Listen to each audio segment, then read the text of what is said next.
Welcome back. Welcome back. Hope everyone is doing well. So continuing on the journey that we're on, for the next couple of videos, talking money management, saving, wealth, etc., etc. Today we're going to be talking about debt, specifically good debt and bad debt, the kind of debt you don't really want to have in your life. Now, I'm pretty sure you guys have heard people talking about this concept of good debt, which is, debt that can help you, and bad debt, which is debt that can't really help you. And really, the whole concept, if I can maybe take a step back, the whole concept of good debt versus bad debt is actually born out of the ideology that all debt is bad. The debt is not a good thing, and that if you have any loans or any debt, it's bad, bad, bad. Don't ever take anything like it ever, ever, ever, ever. And over time, over the years, as a people, we became more educated, and we started, seeing how rich people, how wealthy people, how big, successful multi-millionaires, billionaires, and big businesses have leveraged debt to make a crap load of money. The idea of having good debt and bad debt started filtering to the rest of us, to the rest of the masses who historically have, had a lot of bad debt and have really just thought about debt in a very negative context, or had a very negative relationship with debt in general. And so this is sort of where the concept is actually born out of, and has, sort of become more in the mass media and mass appeal.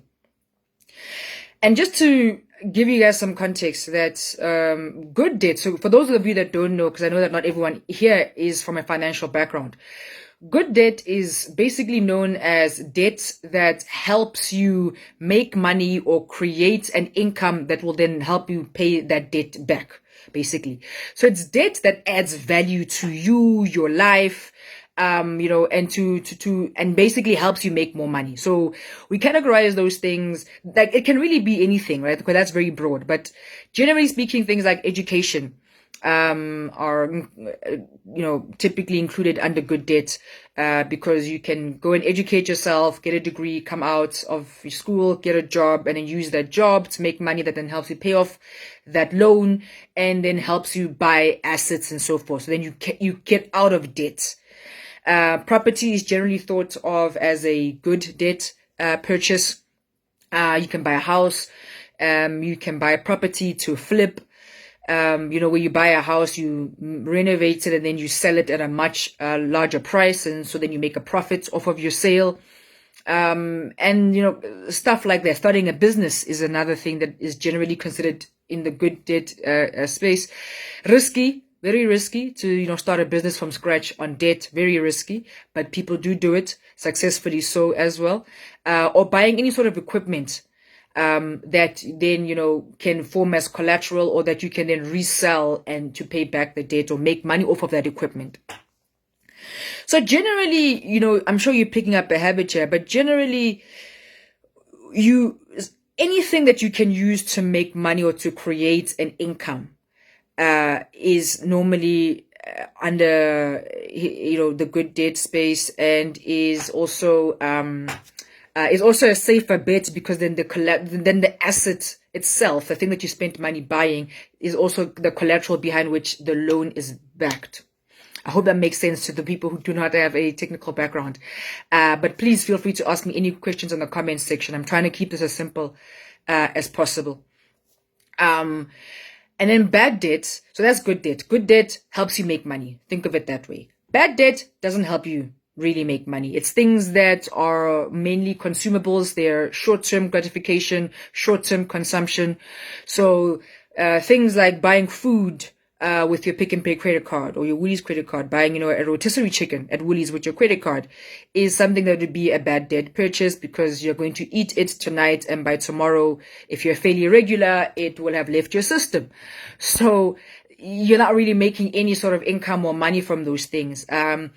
Things like, clothing accounts. So if you have any sort of retail accounts or clothing accounts, those are normally considered bad debt items. Spending money on travel. If you're traveling for leisure and you're doing it on credit, on loans, that's generally a bad debt item. A car is also sometimes considered a bad debt item because cars depreciate significantly. And when you buy a car on credit, you pay almost double, if not more, what you would have paid. Well, maybe not double, but you pay significantly more than what the car costs if you were buying it cash. But then as you're paying off more than it's worth, the car is depreciating. So, it's losing its value. And so it's not as valuable as what, you're paying for it. So that's basically good debt, bad debt, right? Good debt, to summarize, is debt that helps you make money. Bad debt is debt that does not have the potential to help you make money. Now, my three sort of, rules when it comes to debt management.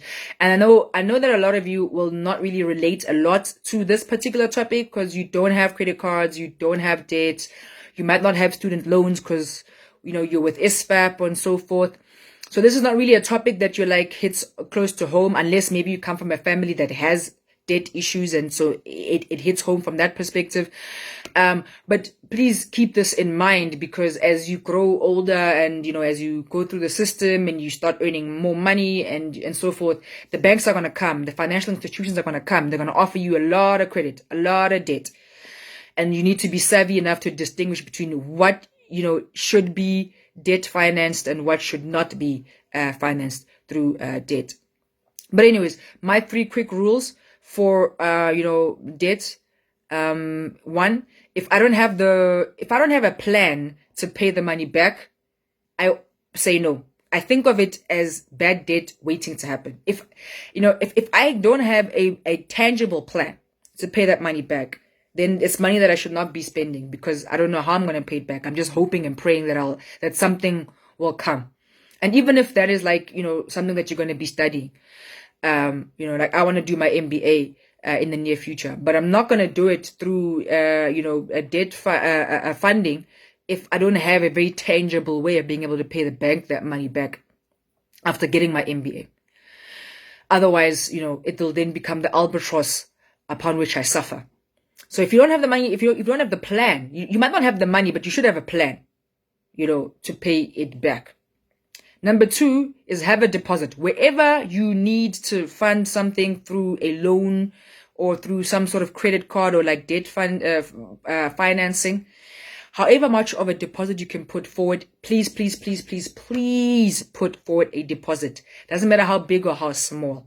But if you can put something up front, it really helps lower your repayment plan, your repayment term, and gets you a better interest rate as well.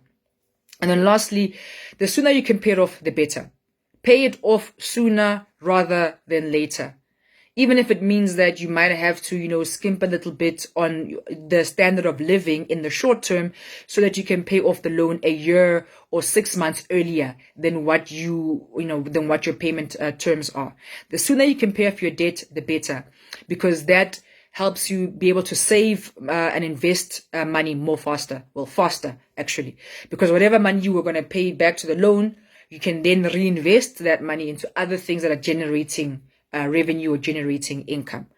So the sooner you can pay off your loans and your debt and your credit cards or whatever it is, your car, your bond with your house or whatever it is, the sooner you can pay it back, the better. And lastly, please guys, guard your credit rating, your credit score with your life. Be very OCD about your credit score and your credit rating, because it's a vital asset. It's a dormant asset because you don't see it. It doesn't earn you money. No one's asking you too much about it. But having a good credit score is a great asset because people give money to people who don't need money. That's just the way the system is. You can hate it, you can love it, but banks give loans to people who have good ratings, who are making their monthly payments, who don't look like they need the money. That's just the way the system is. Banks give money to businesses that have billions in revenue, millions in profit and retained income. They don't need that money. Our companies need that money, but we don't get loans because we don't qualify. We look too much. We look too needy. But big companies that have a lot of money get loans. They get funded by banks and so forth. And so the system, the way it's built is that The people who actually get funding are the people who generally don't look like they need the funding. And that's what a credit score is. A credit score just says that you can handle, your stuff. So that's why it's an asset. And I can tell you now, anyone that has built significant wealth has leveraged the hell out of debt.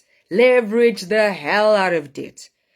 They've leveraged, like, they understand how to make money off of money that is not actually theirs. And that really is what it is at the end of the day. Whether it's private equity or it is, debt funding. The ability to make money from money that is not yours, is basically what, leveraging debt is all about. And people that have made a lot of money and amassed significant amounts of wealth understand, how to use debt to make money. And an important part of that is your credit score, your credit rating. And that is why I am a very big believer that your credit score and your credit rating is a vital asset, a dormant and intangible asset, but a vital asset nonetheless. Anyways, that's enough on me. That's enough from me about debt. Please, as always, feel free to like, to share, to comment, ask questions. Just drop everything into the chat. DM me, call me, text me, email me. Let me know if you have any questions or want me to do, in more detail. I'm trying to keep these as short and as simple as possible because I know that not everybody has a finance or an accounting background. But unfortunately, we all need to know these things because, finance is part of all of our lives. So yeah, I hope you guys enjoyed it. I hope you found some value in this particular session, and stay blessed and have a good one. Bye.